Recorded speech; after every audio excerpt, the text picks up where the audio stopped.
What's up, y'all? What is good? It's your girl Jice with the Black Business Initiative. I'm back for my Thursday. So what's up? And just gonna wait a few minutes. Welcome everybody on in. And while I do that, and while I put my phone on Do Not Disturb because I get all these calls, I wanted to start off by just saying what's up. It is hot out here. So Denver has been like having some funky weather going on. So I'm gonna try and keep this concise because I got little babies that want to get outside. What's up, sis? What's up? All right, y'all. So I want to talk about this low hanging fruit. But before I get in, what's good? What's good? What's good, everybody? Before I get into it, I want to tell you to text BlackAgenda to 484848. I want to tell you to like and subscribe, and please share out this video. We getting ready to talk about some stuff because as a community, we got to do better. We're gonna talk about this low hanging fruit. And what I mean by low hanging fruit is the things that are just really easy for us to do, right? So we're gonna talk about that, and I think this is a message that quite a few of us need to get. We need to get it. And we need to start shifting this type of behavior like immediately. So share out this information. Subscribe if you have not already subscribed. And yeah, right. Get that high hanging fruit. I heard that. And that's what's up. Yo, so wait, I want to make this correction, right? So I was listening to Michi X last night talking about biracials, and I think that was like a really good conversation to have. It's an interesting conversation. So first of all, let me just make a quick correction. I'm not biracial. I'm Black. But I am mixed with Japanese. So for the record, my mother is biracial. My mother is half Japanese, half Black. My grandfather is Japanese. My grandmother is Black. My mother is half Japanese, half Black. My father is Black. That makes me 3/4 Black, 1/4 Japanese. And we ain't about to start getting into Native American, Irish. I can actually trace back on my mother's side. So on my maternal grandmother's side, I can actually trace back 6 generations. So if you really want to get super, super, super technical, I know on that side, and that's out of my 4 grandparents, that's the one side that I could trace back that far. We know the slave owners that came from, there was a man, he was half Irish, half Scottish. He actually sold one of the slaves to his son. His son had 5 children with a slave who was Cherokee and Ghanaian, or not Ghanaian, Guinea, from New Guinea, and Cherokee. And they had 5 kids. And we can trace back to those 5 lines. He also had 3 white kids. I believe it's 3 white kids with his wife. And so I have family across all 5 of those lines that we can actually trace down from all 5 of those lines. And yeah, so there's that on my grandmother's side. And then my grandmother married a Japanese man. That was her 4th husband. So my mother is the youngest of 11 children. She has 10 other siblings that are all Black. And then there's my mom. And well, actually, let me take that back. She has 9 other siblings. There's one that's questionable, and then there's my mom. And so my mom is half Japanese, half Black. My dad is Black, and that makes me Black. And so now my kids, their father is half white, half Black. I literally laugh because you wouldn't know it. So he is one of those biracials who definitely doesn't pass, right? So when he told me he was half white, I was like, yeah, right. And then he showed me his mom, and I was like, really? Oh, okay. And so I laughed because I'm like, you're the whitest man I've ever dated. Not the lightest man I've ever dated, just the whitest man I've ever dated, because all my men are Black. But yeah, so he's half white and half Black. And so, yes, I do have me some little light-skinned babies. Now, my oldest daughter, she is also Black. Her father was Black, is Black. And so, yeah, so, we roll Black over here. That's how we roll. Anyway, I just thought that was funny. I just thought that was funny. I was listening and I was like, that ain't me. But a lot of people do think I'm half something. And so that's what's up. But that is what it is. It's Japanese. I'm 1/4 Japanese. All right, so that's my family. Yes, that's my family history. That's my family tree right there. But that is what I am. But I do understand that struggle because as a light-skinned Black person, we get that. So there's like the biracial side, and then there's also colorisms, and all of that shit is the low-hanging fruit. That's kind of what I'm talking about. It's low-hanging fruit in our communities, and we got to stop that. So anyway, so let me get out the rest of my plugs. Hey, you guys, I want you to go to Patreon and join me. So I'm building up that platform. I am putting in some more information and things like that over there that are specific to, you know, if you're working on productivity, time management, mindset work.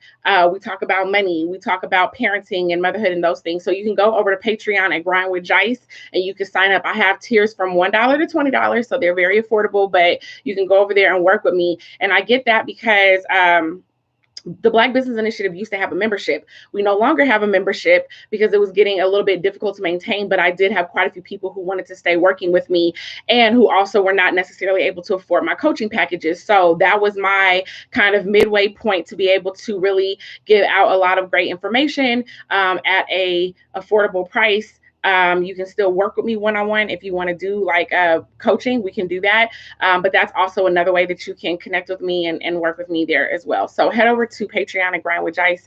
And all right, so let me get started. So how many of y'all have seen this Forbes list that came out? So Forbes puts out a Forbes puts out a women's list, right?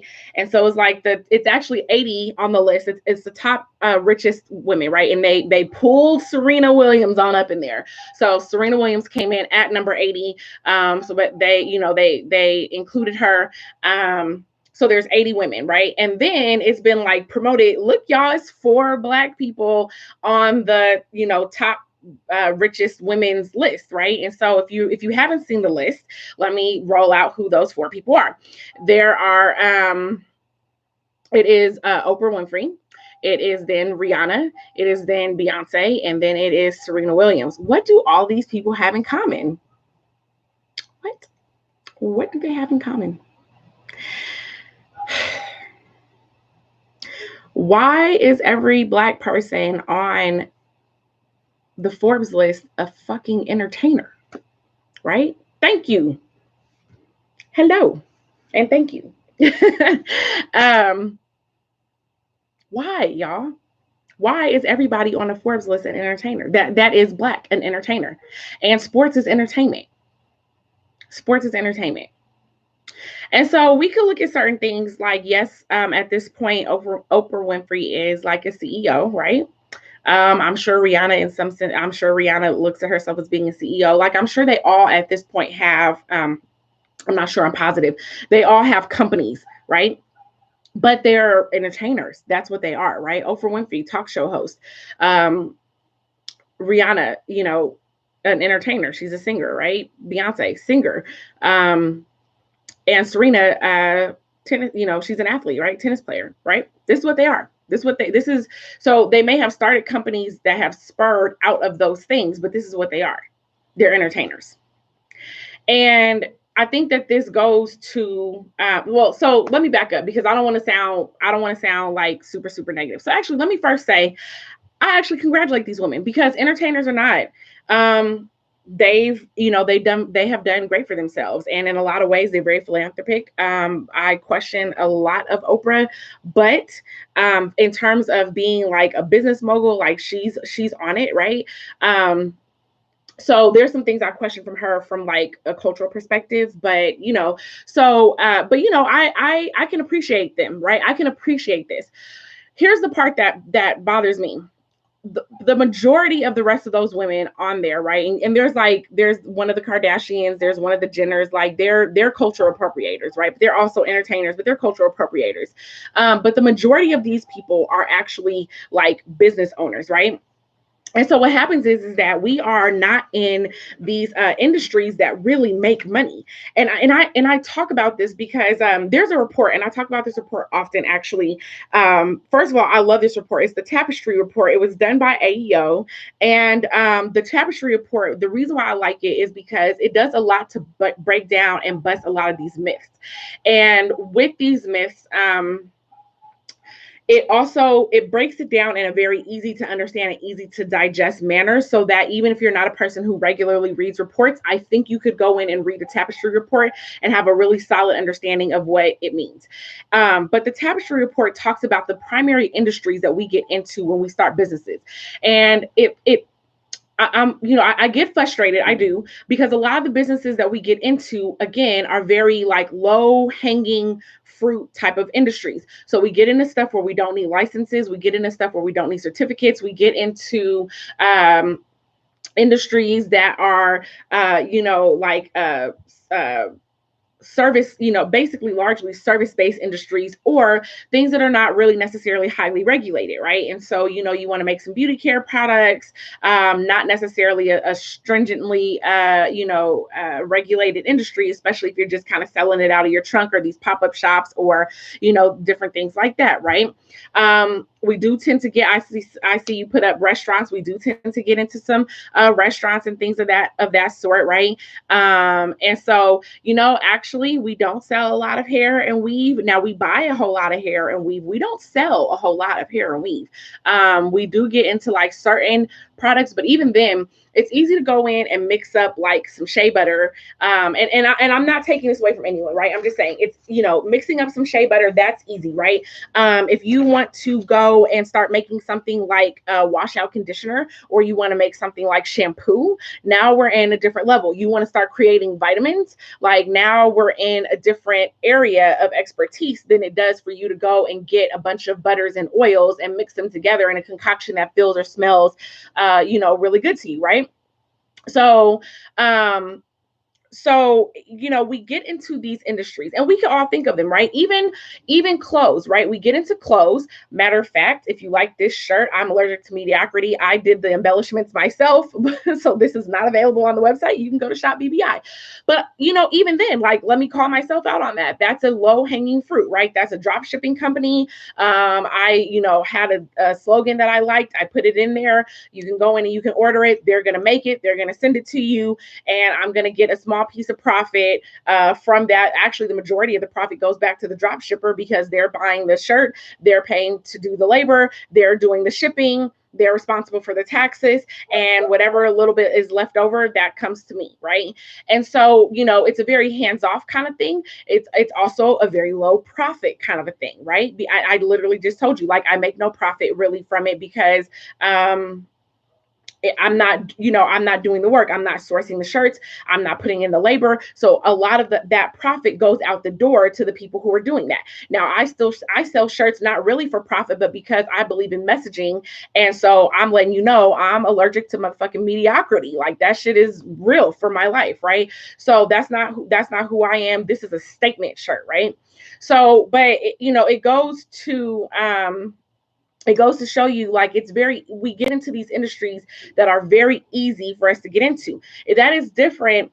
You having a t-shirt slogan that you want to create is very different than you having an entire line or a brand that you want to build, a brand that you want to make quality. Then you're going to go and open up a store. You're going to order enough to fully stock your store. You're going to, work with the manufacturer, or maybe initially you're doing that yourself, but eventually at some point you're going to go with the manufacturer, right? Who's going to manufacture your clothes at a higher rate. You're looking to open up a chain store.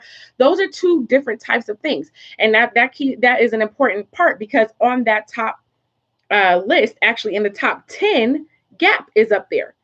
And Gap is not that old. And Gap was started with a husband and wife couple. So the husband has since passed away, but the wife is still alive, right? This white woman. So she's in the top 10, and she started a clothing store. So, I look at how we are inside of these industries that at the end of the day, they're not by and large like the types of industries that we need to be in order for us to be profitable, right? In order for us to really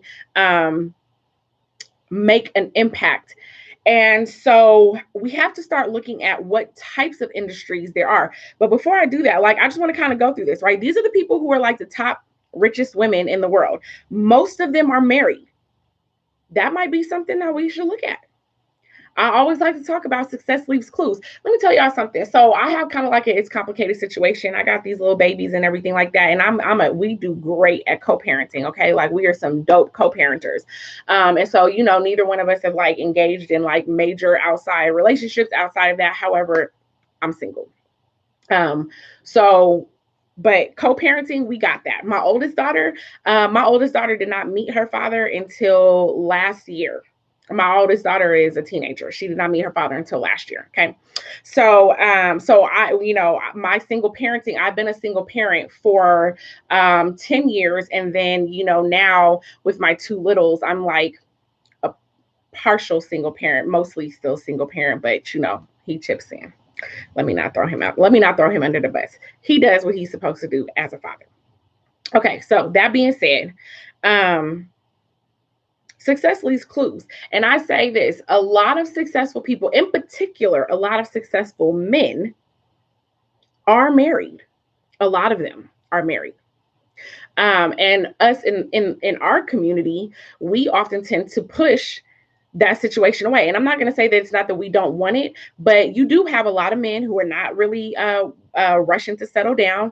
And you have women who do genuinely want like that family type of atmosphere. But, due to poor relationships, I'm not going to say whose fault the poor relationships are on, because quite frankly, I think we suck at relationships, and so due to poor relationships, you find this bitter narrative of I got this on my own and I don't need no man, right? And those things just aren't true. I've never said that, like literally have never been like, I don't need a man, because I have never been in a space where I did not recognize that if I had a man who was like where we were rocking with each other's vision, what? Like, I feel like I'd be killing shit on my own. Like, if I had a man who, like, if we was both digging in the same direction, we was both working towards the same goals, oh, we would be like super dope. We would be super dope. Like, I have no doubt, right? And so, I think that I just wanted to point that out. Like, success leaves clues. I think it's important for us to recognize that a lot of these women and their riches and success have come from businesses that they have co-founded with their husband. So I'm only going to go through like the top 10. I'm going to go through this really quickly just to kind of tell you really the industry, because we're not, all the rest of their stuff don't make no difference, right? But the industry. So you have this woman, Hendrix, she's number one on the list. Roofing, siding, windows. That was a business that she co-founded with her husband. Roofing, siding, and windows, the largest one in the country. So she's about 7 billion. I don't remember everybody's, but Whitman was a CEO. So she was a CEO of several different places. The last one, the one that probably really took her over the top, was of eBay. So she did not start eBay, but she took over eBay at some point, and then she helped elevate and basically turn eBay around. So y'all know eBay was kind of rocking before Amazon was really rocking, and then eBay kind of, got a little whatever, and then she helped to turn the company around and take it to its next level. This woman, Elitch, was Little Caesars Pizza. Yep. That was a business that she started with her husband. This woman, Faulkner, she was into software. So I believe that one was like the medical software. There was one Asian woman, Lee. She was in IT with her husband. Love, y'all know the Love gas stations. Love gas stations. Yep. That was with her husband. Resnick did marketing with her husband. There was Gap, so that's clothing, with her husband. And then there was some who were doing like rice manufacturing, and then they got into trucking, and she also did that with her husband. So out of 10, you got 8 women. Oh, I'm sorry. Then there was Oprah. And we're not going to give no credit to Stedman, I believe. So out of 10, you have 7 of them who did something with their husband. And then again, I'm going to just run through those industries: roofing, siding, online commerce, Little Caesars Pizza, software, IT, gas stations, clothing, and rice. Right? So I just think that it's interesting because we don't look at industries that have the potential to really get big and make a lot of money. And we don't look at it on a big scale. We don't think big enough, in my opinion, right? And so when I think about the types of things that we need to be thinking about and need to be getting into, we really need to spend some time getting into things like resources, right? Resources that are renewables. I think it was Dr. Claude Anderson talked a long time ago, like we should be in water. Water is huge, right? Huge. People are buying bottled water, right? Then you could look at how could you fix that industry? Let's give you an example. Matter of fact, I'll tell you something that you should be getting into. Y'all gonna probably think I'm crazy, but just hear me out. Trash. Not like the garbage man trash, but ways to use trash, right? Because humans are fucking destructive. We are killing off our planet, right? So think about water. So people started bottling a natural resource and selling it to you, right? And they created laws. This is how I'm saying how capitalism works, right? Because I talked about this before, policy and entrepreneurship, right? Those things have to go together. But then they create laws that tell you you can't collect rainwater. Now they're starting to overturn some of those laws, but they would tell you that you can't collect the water that comes out of the sky so you can use it for your family. You're not supposed to do that. In most places, it's illegal. Right? So that opens up an industry for me to sell you water. If you could collect the rainwater and you knew how to use, rainwater efficiently, think about how that would take away from municipalities and think about how that would take away from the water industry. So you had to know that before it was a big damn deal to collect rainwater. I mean, think about that. That if you wanted to trace back that law, it would not have been illegal to collect rainwater before they could hand you water in a bottle. So that had to go hand in hand. We can hand you water in a bottle, and now you cannot collect rainwater. Okay, but so what happens with all those bottles, right? So now they talk about there's all these bottles, and as a part of the trash or whatever, like these bottles are in the ocean, these bottles are in landfills, right? So you could be like me, like now I switched to glass. So very rarely do I drink out of the plastic water bottles. Now I have glass. I'm doing my part. But now there's industries in these different areas, right? So what's happening also is this gentrification situation. So you're going into all these different neighborhoods, all these different places across the entire country. They're tearing down old buildings, right? I literally was driving through Detroit. There's like piles and piles of rubble, right? And as I was driving, I was like, I wonder who is taking all of that and what they are doing with it. Like, are they crushing it up and using it for gravel? Like, what can you take and make out of crumbled concrete and brick? Now, I don't have an answer to that, but somebody out there does. Like, somebody out there is artistic enough, innovative enough, creative enough. And you should look at what you can create out of all that rubble and all that trash and start going to get it from those piles, right? So I think it's just interesting. Like, we have to start like, that's finna be huge. It's finna be huge for the next like 20, 30 years as they redevelop all these places.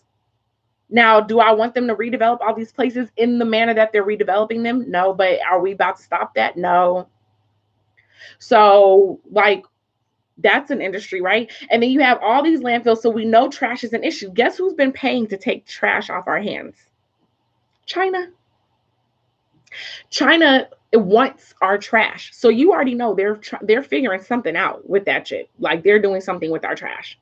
And what's more interesting than that is that China is like one of, it's an issue around trade with China, right? And not like the Trump issue with trade, but in terms of saying like China, like the Dollar Tree is filled with shit that came from China that it cost $1, right? So think about that. For them to make a profit off of something that costs $1 that they've shipped. So just think about how much it costs to have manufactured whatever that thing is, probably cents, because they made a profit. And if you bought it and you sold it for $1, that means that you actually didn't buy it for $1, right? Because that doesn't make sense. I'm not going to buy it for $1 and sell it for $1. So I probably bought it for like 30 or 40 cents. And then I sold it to you for $1, right? I might have even bought it for 50 or 60 cents. And then I sold it to you for $1. But if I even got it at 40, 50, 60 cents or 30 cents, that meant it probably cost you $0.10 to make it. So you get what I'm saying? Like, think about what you have to pay for a margin to even be there for profit, because it doesn't come from the manufacturer to you. It is, from the manufacturer, it gets distributed and you have to go to the store and get it, and you paid $1 for it. That's just business, right? How that situation worked and what the margins are in there. So China is like literally taking trash off our hands, right? I just think that shit is interesting. Like, what are they doing? But whatever they're doing, we should be figuring out how to do some shit like that. So I'm not saying that I have all those answers. I just figure like somebody else there should kind of think about that, right? But let me tell you about some of the other industries that we should look at. So I talked just, resources, right? Resources are important. The things that we do, right? Cans, water, and I don't know, fans. Like, are fans going to go out of style? I don't know. I'm just making up some shit. But my point is, think about the things that we use that are like not really going anywhere, and how can you get into that, right? One of the things that I really like is We Buy Black. Y'all familiar with them? We Buy Black, WeBuyBlack.com. Y'all should go there and start buying black shit. And but anyway, We Buy Black, they have a slogan that I really like, right? So their slogan is remove, replace, rebuild. Remove, replace, rebuild. So it is removing products that don't serve us, that don't invest in our communities, and then replacing them, right? So like you could look at they were just recently showing me paint, which is good. Like I saw it right on time because I'm remodeling some things here in my house, and hence why I'm still sitting on my floor without an office. But I'm remodeling some things in my house, and of course, I'm looking at paint. And so then we found out that there was like a Black-owned paint manufacturer, but like one. But we feel like things get saturated, right? I would love to see like 5 or 6. Like, give me a selection, right? You think about paint. You have a selection. Are you going to go with a Vospa, whatever they're called, or Behr, or the Home Depot brand, or whatever? I don't know. But there's choices, right? So there doesn't only have to be one Black-owned paint company. But I'm glad that there is, because I'm going to look to support that company. But like, you could be a paint manufacturer because there aren't any Black-owned ones. So anyway, they look at removing, replacing, rebuilding. That's what they talk about. That is like their staple, right? And I really love that. So anyway, check them out, WeBuyBlack.com. Thank you, sis, for dropping that in there. If you do not know about them, go find out about them. They got a lot of stuff. Sis said, China has always had a plan. Yeah, I bet they have. Burlington Coat Factory shopping bags are made out of recycled plastic. That's what's up. So that's what I'm saying. Like, people are finding stuff to do, stuff to do with trash. Italians was trash haulers for the past 70 years. They take that trash and create energy companies. Yes, your energy company is mobbed. Okay, that's why they pressure you to switch. That's what's up. So I did not know that. But, that's kind of what I'm saying, right? Toy said feminine products. Wait, I just lost it. Oh, feminine products, more natural pads, tampons, washes, right? New concrete. So, anyway, so, my point is that we need to think more innovatively about what this looks like, right? We do. So let me tell you about some up and coming industries. And here's the thing. This is why I always say Black folks always, we're always behind on something, y'all. Like, we got to stop that shit. We're always behind on something. So a lot of these things are already happening, but they're in the early stages, right? So I'll tell you something that I'm working on. I'm working on hemp. Matter of fact, next week, I will be going down to go and visit some land that I bought. I got with an investment group, and me and this group, we bought 70 acres of land. And what we are hoping to do with that land, what we are pushing to do and researching to do with that land is to grow hemp, right? So we're looking into that, right? Because hemp is about to be a multi-billion-dollar industry. Right? It was just legalized like federally to grow. But we always end up behind the 8 ball. And so we got to stop being the last to get in. Like, we need to be on the ground level of the industry, right? And so here, let me tell you something that really hinders us with that is the fact that to get in on the ground level of something, you're going to have to take risks, right? Because you're forging something that hasn't really been done. There may not be regulations behind it yet. There might not be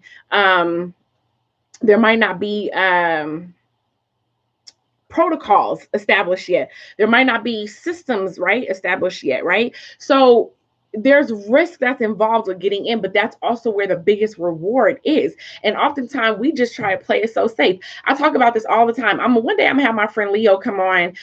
Leo Williams is out in Atlanta. And so if y'all ever look up Pip Society, he trades Forex, right? And I remember when I got in on this Forex account with him, it was like $50 to join his program. So mind you, he had already been trading for a few years. He had had a lot of success, and he has systematized his success. Like, he was like, I know exactly what I look for. I can show you how to see what I see. I can show you how to set up the system the way I set up the system. You're going to win, right? And so he had done like a program. It was $50, right? So I got in and I told a hell of people, I was like, listen, y'all need to get in right now. It's $50. Like, get in on this training, learn how to do foreign exchange. And it was like, oh, that's risky. It's risky. I don't know. What happens if I don't make my money back? Like, so you're worried about $50? You're in a bad place if you're worried about $50. Money comes and goes. That's something that we have to remember. Money comes and goes. Time is the resource that you can't get back, not money. Not money. And we got to get out of that scarce type of mentality. You can get money back. Time is a thing that you can't get back. So now his program is like almost $1,000. It's like I think it's pretty much $1,000, like $999, something like that, $995, right? And he has a ton of people who sign up because he gets results. And this is maybe going on 3 years, and he's steadily getting results. People in his group stay being like, oh, I'm winning, right? And he does not advertise to be a get rich quick scheme, nothing like that. Like, he is going to tell you, you got to practice and work at it so you can see what I can see. But my point is that there is risk that that is involved when you get in on the ground level with somebody, and we are very adverse to risk. And so we have to really work on that and get to a place where we can take a risk. We can take a loss, right? We can take a loss for a bigger win. We take losses all the time. We take big losses and we never get to the place where we're winning. But oftentimes we can't put our losses into perspective. So you be mad about $50, like you will really be forever upset over a few bucks. There's this one woman, and this is the craziest thing ever, y'all. So there's this one woman who bought a ticket to Detroit. She came to the training. If y'all went to Detroit, y'all will know we had to change our venue at the last minute, right? That was not expected, but it was something that had to happen, so it happened. And so we put out over, social media. We sent out emails. We put out all of that, right? And so basically, for about $50, like, this woman, like, she asked for a refund. She asked for a refund 2 weeks after the conference ended, talking about she wasn't able to make it because of the venue change. And we were like, nah, like, that doesn't work, right? It goes against our refund policy. We have a refund policy for a purpose. And so, like, she's like, I'm not dealing with y'all. I lost my $50. Like, you can't see the bigger picture than that. You really feel like that's a loss? It's so much of a loss that you would like not rock with a solid message because of $50. And and I keep saying $50, but it's just interesting to me the way that we think about some of these risks. You know what I'm saying? And how long we'll hold on to these grudges. You know what I mean? For some pennies, for nothing. And we got to stop thinking about that. And it's not that you always have to be in a space where you are necessarily stable, right? You can how do I want to phrase this? You can absolutely need $50. You can know that you're about to be short on your bills, and that $50 really matters to you in your personal situation at the moment. Okay, you feel me on that? But we have to recognize that $50 ain't shit in reality. It's all about perspective.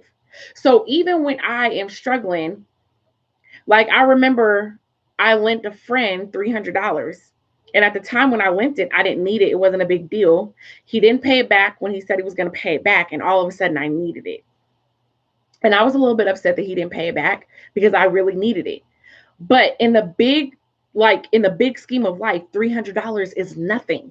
And if you think $50 is, or $300 is, you hanging down there with the low fruit, you in the grass. It's nothing. You might be down there with the roots. It's not big in the big scheme of life. And because you feel like it's so big, that's why it always eludes you. Because at the end of the day, even if I needed it, if I lose $300, I can make $300. I know how to do that. Right? And so you would be better putting your energy into working your way where you always have some sort of skill or something you can do or something you can fall back on than you would being worried about trying to hang on to your little pennies. So we have to get out of that low hanging fruit type of mentality that we can only get what's down here at the bottom instead of really working towards putting ourselves in a position towards the top. Okay, so I don't went off on a whole nother tangent. Let me just tell y'all these real quick. Just some things to think about. These are industries that are up and coming. So if you're talking about starting your business, please don't talk to me about another soap and lotion business or a hair care product business or none of that. And it's not that I don't think those places are important or anything like that. I think it's oversaturated and I don't think we need another. What I do think is that some of the ones who are doing that need to collaborate with some of the other ones who are doing that and figure out how to get on the shelves and get into marketplaces where your products can be bought in bulk. That's my thought. But please don't talk to me about that. But here's some other ones. The sharing economy. That's one that is on the rise, right? So what that means is things like Lyft, Uber, Airbnb. Now you have these little scooters, right? There's ways that you can share resources, right, and make a profit. That's something that's going to continue to grow. So think about what that might mean, right? Is there something that you could see like how this could be a shared resource? Another one is virtual reality and artificial intelligence. They are not the same, but they kind of, are in that same realm, right? Virtual reality, artificial intelligence. Another one is data. So all these companies are looking for data like crazy, right? So being able to collect data is an industry that is growing. Another one, aerospace, right? Like we've explored all there is to explore on this earth. And now we want to really, really start getting out into space and other things like that, right? Aerospace. Another one is drones. Drones is expected to grow 6,000% in the next decade. 6,000%. Drones. Think about it. What could you do with that? Could you be a drone manufacturer? Could you make drones for kids? Can you make drones that help you? I don't know. I'm just making up some shit. I'm not making drones, but I think somebody out there that's Black should. Or maybe you're a distributor of drones, or maybe you're a retailer of drones. Like maybe you open up a drone retail store. Instead of it just being an electronics store, maybe it's like a niche store. I don't know. Just throwing out ideas. 3D printing, right? 3D printing has been happening, but what they're trying to find out now is like all the things that you could really print from a 3D printer, like what could really be done with this, with this printer, right? Crypto. So we all know about the Bitcoin bust and everybody was like, oh, whatever, but crypto is not going away. Blockchain technology is not going away. And crypto and blockchain technology really takes out a lot of middlemen. And if you think about it, that's kind of what's happening all over. Like the shared economy is a take out the middleman kind of a situation, right? So we might do it over an app, but ultimately I'm going to get something directly from you, not from some, big named corporation that I have no connection to. So crypto is another way to transfer or, move money around. And it's kind of like moving money around without that middleman, right? And fluctuates and changes with the market. So there's that. But crypto is something that's going. Here's the last one I mentioned is the Internet of Things. Now, first of all, if you've never heard of the Internet of Things, as I said, oftentimes we're behind the 8 ball. But go and look up the Internet of Things. And basically, it's the idea that like things are connected to the internet, right? So think about it. Like now you have a refrigerator that can help you place your shopping order, right? I don't know. Maybe there's like how you can make a Keurig, take it to the next level. So the Keurig, will reorder your coffee for you when you're low. I don't know. But the Internet of Things. So you have these things that are like attached to the internet, basically things that you normally just would have, that are attached to the internet, maybe your washer machine, tells you when you need to wash your clothes. I'm just making up shit. Like, but people are making these innovations, right? Like I could have forever and always lived without a refrigerator, having my shopping list on there and being able to order my groceries. But I mean, if it could do that, that's kind of cool. Think the Jetsons. You know what I'm saying? Like, what was going on in the Jetsons? Like, can you really make some of that shit come to reality? I'm just saying, like, we have to start thinking about what we can do and get into these things that are getting ready to grow, because the only Black people on the Forbes list that are rich are entertainers. That we're so much more than that. And so I really do, like, I truly congratulate those women, but we're so much more than that. And so we're not getting known for our ability to innovate and create and build on things that are happening and changing the world. Instead, we get known because we can shake our ass and we can be sexy and, we're very athletic. So I'm gonna talk about one other like low hanging fruit thing that is, it's a whole separate topic, but I feel like it's a low hanging fruit thing. So I feel like we kind of cannibalize each other. Um, like we eat each other up. And I talked about this a little bit because I said white supremacy is on autopilot and they don't even have to do nothing to us at this point. Like we do it all for them. So there was this election that happened here in Denver. Basically, the short version. So if you're not from Denver, first of all, Denver is a very fast growing place, right?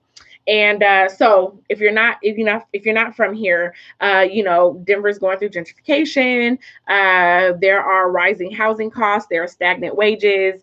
You have a lot of people who are coming in. There's construction happening all over. They are taking over, certain areas to expand highways. Like all of these things are happening, and all of that was a part of, where that fell politically, actually, and so a lot of folks got on Mayor Hancock, who is a Black mayor. Mayor Hancock did not start this process. It definitely started way, way, way before him. But he definitely didn't slow down the process. And he really hasn't done much to put Black folks on, on track with being able to partake in the billions and billions and billions of dollars that are coming through Denver. I believe the last figure I heard was approximately around $10 billion is expected to flow through Denver in the next like couple of years or over the next few years, right? And so Black people are not positioned to take part in any of that. There's definitely being displaced. They're definitely being dispersed out of places that they've been historically that they were originally redlined into.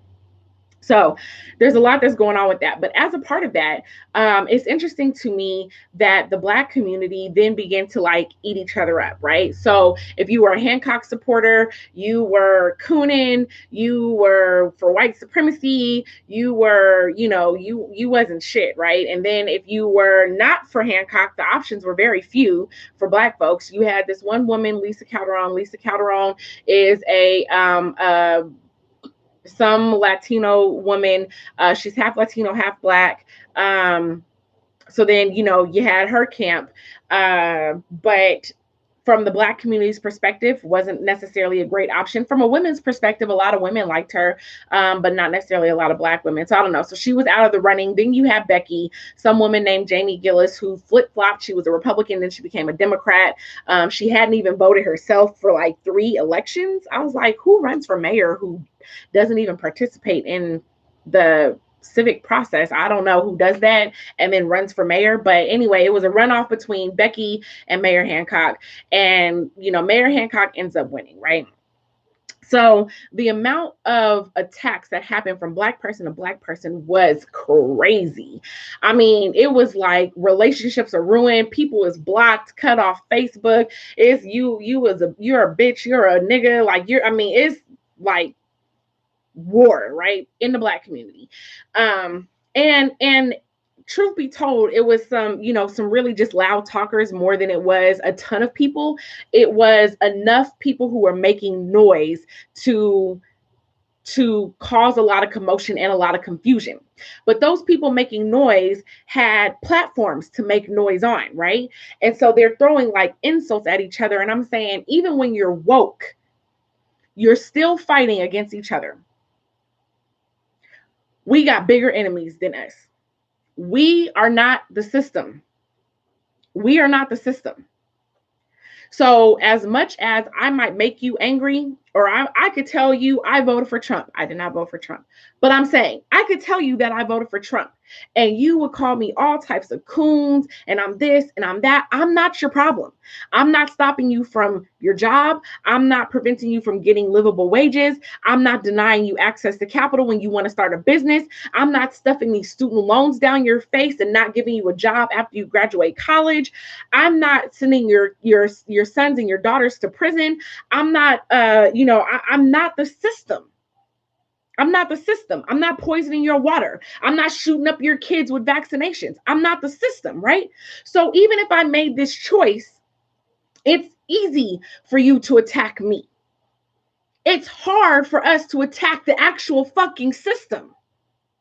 So with the same vigor that we go in and we attack each other, we need to actually be attacking the system. Now, there's another part to that. So there's a young man out here, and at this particular moment, I'm not going to name names. If you're in Denver, you're going to know his name, but you still don't have to put it in the chat. If you're not in Denver, don't worry about it because his name is not important. Here's what I want to explain. There's a Black man here who is angry as fuck. And if you talk to him, you will know he is angry as fuck. He's angry. And his attention got turned onto the Denver public school system. At the time his attention got turned onto the Denver public school system, he didn't really even have kids in the Denver public school system. His kids would be going there, but his kids were like, I think he has like one in kindergarten and one in first grade, or one in preschool and one in first grade, something. His kids are like just starting out, right? But this man, for the last, probably getting close to now, I want to say almost 2 years now, very close, somewhere around there, 2 years, I believe, getting around there. He has been attending school board meetings. He has been totally shaking up the Denver public school system, the system. He's been going after the superintendent, the board, the school board. He's been going after what laws they're using, after what policies they're using, right? And they're making some changes. They don't like it. They ain't went quietly, but ultimately through a lot of their work, they had the superintendent step down. They've been pushing around who they put in place in terms of the school board members, and you're actually seeing some change, right? They're at the very bottom of this battle, but they're in the process of building a school. They're also getting some laws changed around a few things. I'm not about to say that because I'm not sure if I'm supposed to say that or if I'm even supposed to know that, but they are actually working with DPS on some very key specific legislation around how the police work with the youth in the school system, right? So, but this man is angry. He is. And he lashes out in a way that has gotten him results in the school system, but also has gotten him a lot of discord inside of the community.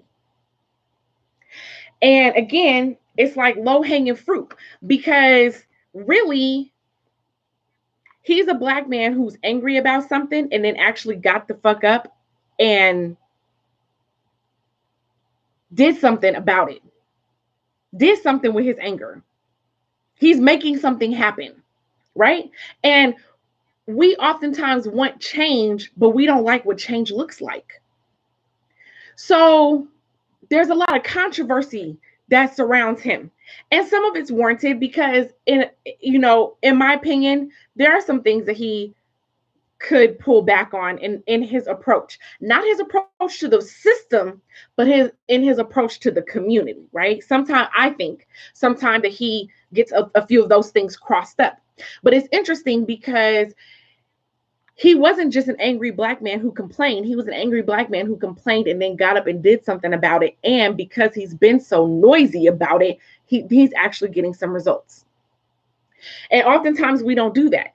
And so because people haven't liked his tonality, they feel he's aggressive. They feel he's whatever, right? It's like we have played into the ideology of what white people think about us, and we have placed that on ourselves. So he's doing what Black men do, and he's doing it to the best that he knows how. I'm not saying he's doing it great. I'm not saying he's doing it perfect. What I'm saying is he's doing it enough to get results. And the people who are attacking him are our own people. They attack him. Even though he's getting results, even though everyone says I like what he's doing, I just don't like how he's doing it. So again, we sit here and we go after the low-hanging fruit. Why don't we then attack the system?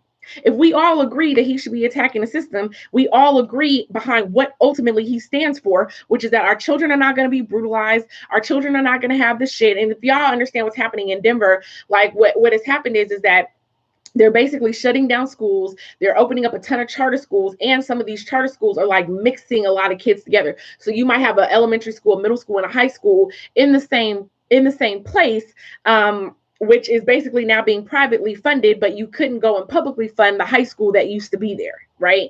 So it's just an interesting conundrum of like what's happening inside of the education system here. It's happening inside the education system in a lot of places, but here you have somebody who's fighting it, and we attack him because, again, low-hanging fruit. So you don't want to piss off the superintendent, but so you'll just rag on this brother over here. And so we just like, I even see that with, these Black media channels, right? And so, for a very brief time, I was on another media channel. I left that to come over here and build my own stuff. And but part of the reason why I left so quickly is because it was like this Black gossipy channel. It was just like, let's just talk about the latest, bullshit that's happening with Black people inside of the news and in the media. And I don't want to be a part of that. Why don't we spend time spreading Black excellence instead of spending time tearing down each other and having all this infighting? And so, or if you're not going to do that, like, let's talk solutions. Let's talk through something. I've gotten on here and I don't always have a solution, but then I'm like, y'all, I don't know what to do. What do you think? Like, let's talk about this, right? But we should be thinking about how to talk solutions and how to talk up Black excellence, and not be playing a key role and key factor into recycling the same old propagated message over and over and over again. So every time you turn on, whether you turn on white media or you turn on Black media, we're talking about how Black women ain't shit, Black men ain't shit, Black kids is dumb and lazy, or we're talking about the brutality that, has been, pushed up against us or whatever. But there's never any solutions to that because you're too busy attacking each other instead of attacking the fucking police who are attacking our kids, right? Or instead of attacking the police who are attacking our men or who are attacking our women. We don't go after them. We just go after each other. That's low-hanging fruit. We go after what's easiest. Because you go after that white person, you feel like you might lose your job. But I can go after Jerome. I can go after Bonquisha. I can go after someone who look like me. I just can't go after the people who are actually causing the harm. I can't go after the people who are actually doing the damage. I find that problematic. I think we should stop. I think we should stop thinking so low, because we're just better than that.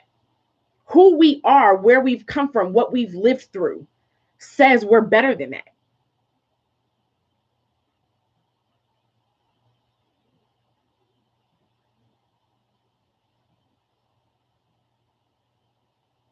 Yeah, let's start focusing on some empowerment. What's big earrings? I don't know.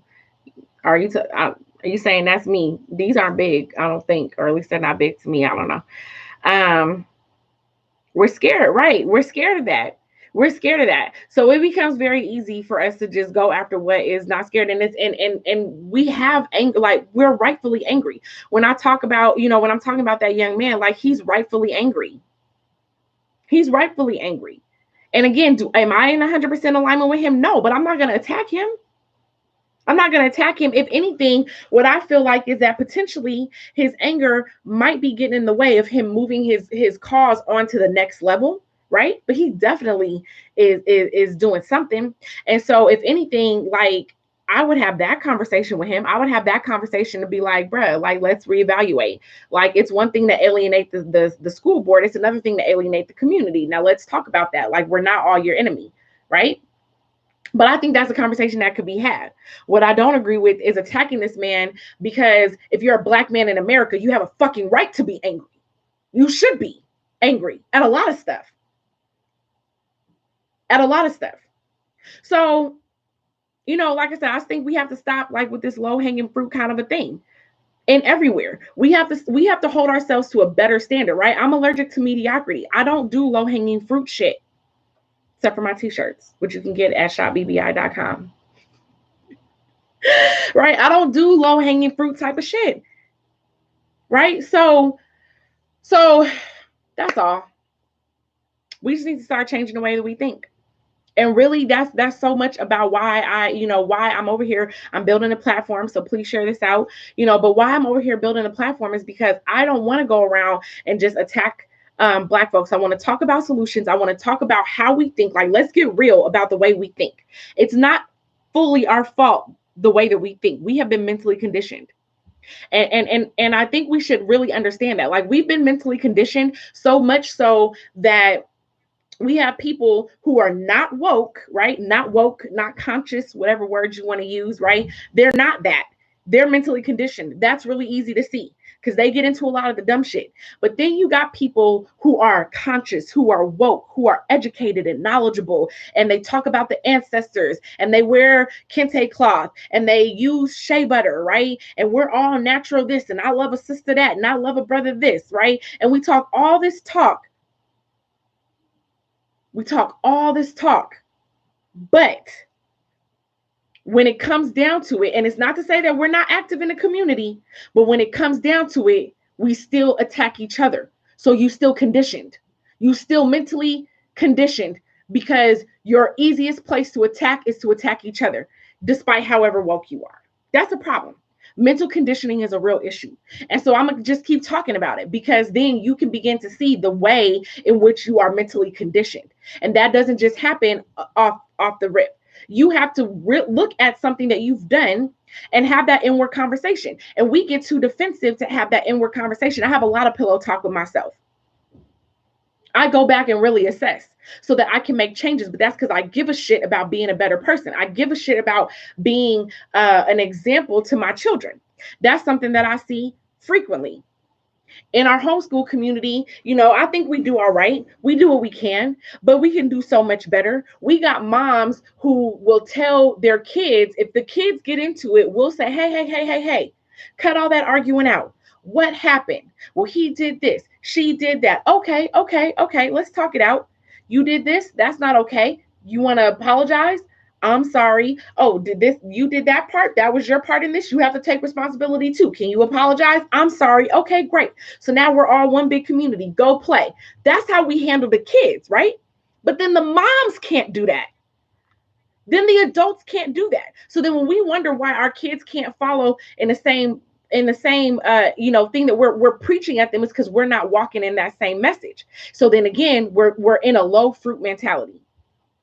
We got adults that then had arguments, and from 6 months, a year ago, they don't even remember what the argument is about, but they don't deal with that person now. So when we talk about being united, we have to recognize that our power is in our unity and to let a lot of just petty ass shit go. But you don't even want to be in a hostile environment. So you'd rather be passive aggressive, never address an uncomfortable situation, get past it, move on, and learn how to build. You don't even realize how much stronger of a person that makes you, how much better of a character that you would have, how much more integrity that you would walk in, and how much more success you would have when you learn to actually address and confront the real issues, or address and confront something that's really not an issue that you just want to move and shift that energy on out, right? Because me and you, we get into an argument, there's negative energy that's there, but it don't have to stay there unless we make it stay there. But in order for us to be able to put that energy to better use, because energy don't go away, it just shifts and moves. So we can put that energy to better use when we move it right on out from what we're talking about, from that bullshit that we had that really is not a life-changing, life-affecting situation, and we put that energy towards something that actually matters, right? So those are the things we got to look at. We have to stop having that low-hanging fruit mentality. So when you go about your day, whether it's today, tomorrow, think about a past action, any of that, and then for just a minute,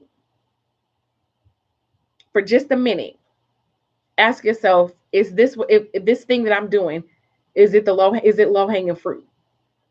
How can I challenge myself to do better in every aspect, whether it's my business, to get into something that's more difficult, to actually take that dream or that vision that I have and make it a reality and not just sit on it because I think it's too big, right?